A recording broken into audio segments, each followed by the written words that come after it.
What's up, YouTube? This is Kyle with Brothers Perspective, and today we're going to talk about UFC Fight Night 146. Now, I'm going to let y'all know ahead of time, these names are hard to pronounce, so bear with me. The first fight was Amari Akhmedov versus Tim Boetsch. This fight was a great fight. Tim Boetsch is a veteran in the game, but you know, with Tim Boetsch, I never really see him being champion, but he always just puts on a good show. You could just tell Tim Boetsch is one of the people that love to fight, and he just does it for the fun of the game, you know. And this fight, Tim Boetsch actually got his nose broken in the first round, and he just stuck through it. His nose was smashed in, it was twisted, and you know, usually when a fighter gets his nose broken, like Roy McDonald versus Robbie Lawler. Roy McDonald got his nose broken. Robbie Lawler hit him again in the nose, and the fight was over. Tim Boetsch got hit in the nose a few times and stuck it out, and he ended the fight. Of course, he didn't get the win, but he still had a heart of a champion.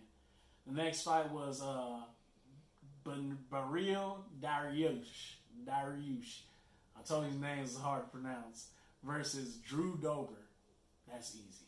No, but anyways, Beneil, usually when I see him, is really composed, really doesn't have much facial expression. Reminds me of Masasi, and in his mannerisms wise. But Dober, he came out throwing bombs, and honestly, he was outclassing Beneil on the feet. I'm guessing it's Beneil. I'm just going to call him Dariush because I think I got that one better. But he was outclassing Dariush on the feet. And so in the second round, Dariush took him down, got him in an inverted triangle. Dober defended against that and ended up getting him in the armbar. And to see that transition from the triangle to the armbar was very impressive. So shouts out to Dariush. Man, the next fight, bear with me, guys. It was Blagoy Ivanov. Okay, Ivanov, I'm guessing. I'm not sure. Versus Ben Rothwell. And this one was on some boxing BS, I think. So I felt like Ben Rothwell outclassed Blagoy. I felt like he outstriked him.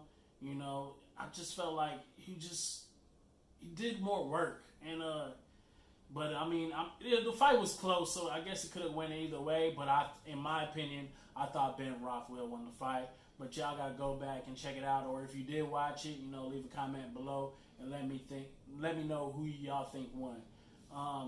The other one was Tim Means versus Nico Price. Now this one was funny as hell because UFC does this stuff all the time, so I'm not sure who it was, if it was John Anik or somebody. They were like, "Oh, Tim Means has never been knocked out before," and we were like, "Oh man, why they gotta say that?" Because when they say something, they say, "Oh, a fighter has never been submitted before," or "they never been knocked out." Usually in their fight, they get knocked out. So it was Tim Means versus Nico Price. And Tim Means, it was a back and forth fight, but then Tim Means got Nico Price hurt. And, Tim Means went in for the kill. And, literally, Nico Price was wobbly. And he threw a shot. I think it was an overhand right. Man, he threw an overhand right.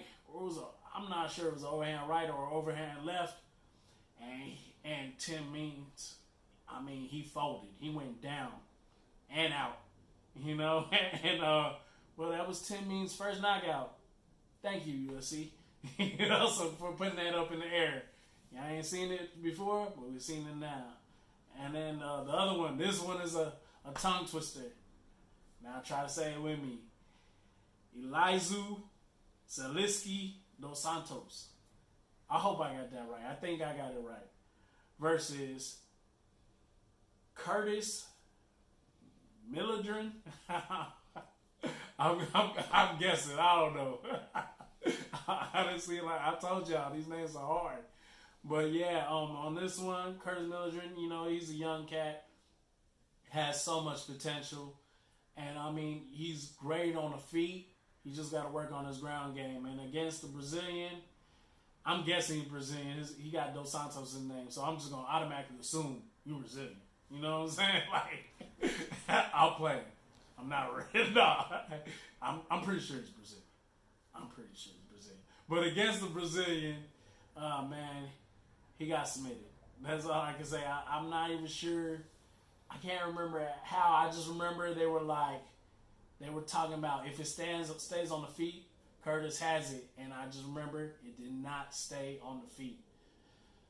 I can't tell you anymore. It was Saturday. You know what goes down on Saturdays. But anyways, the last fight, the main event, and this one, I know the names, guys. It's Derek Lewis, the Texas hero, versus Junior Dos Santos. And honestly, I love both of these guys. Junior Dos Santos is probably my favorite heavyweight ever. And versus Derek Lewis. And Derek Lewis, what's not to love? You know, he's just a great guy. You know, even if you don't know nothing about him, after you see his octagon interviews or you pull up his highlight reel, you just gotta love this guy. Because I mean, he just got a heart of a lion. But Junior Dos Santos, he was, former champ, and honestly, even though he's older, you can't take anything away from him, And Derek Lewis, before he's been exposed with body shots, and he trying to play it off and saying like, oh, he had to take a shit or whatever. He really didn't get hurt. He just had to boo-boo. But I mean, Junior Dos Santos put that body shot to the test, and he hit him in the body, and you could tell Derek Lewis was hurt. And Junior Dos Santos, he went in for the kill actually after he hurt him in the body, and he got uppercutted, and you could tell Derek Lewis hurt Junior Dos Santos, but Junior Dos Santos, he stayed composed, and he didn't try to combat back. He kind of separated himself, got some distance, and went to round 2, and Junior Dos Santos hit him with an overhand right. Derek Lewis, he went down. And also, I think another thing too, Junior Dos Santos hit him with some good leg kicks in the first round. So when Junior Dos Santos hit him with that overhand right, Derek Lewis tried to flee. He went one way, tried to hit the juke move, and fell.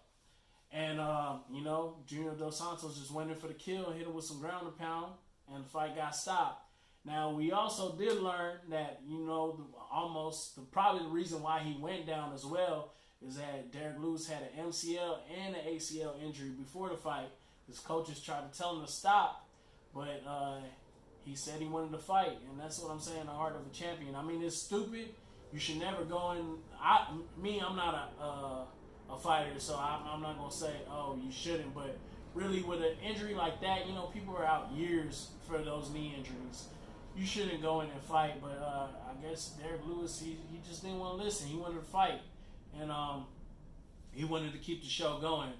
But that's pretty much it for UFC Fight Night 146, and I'm sorry for butchering the names again, but if you want more content like this, like, share, and subscribe. And remember, check out our Instagram and our Twitter and our Facebook. It's Brothers Perspective.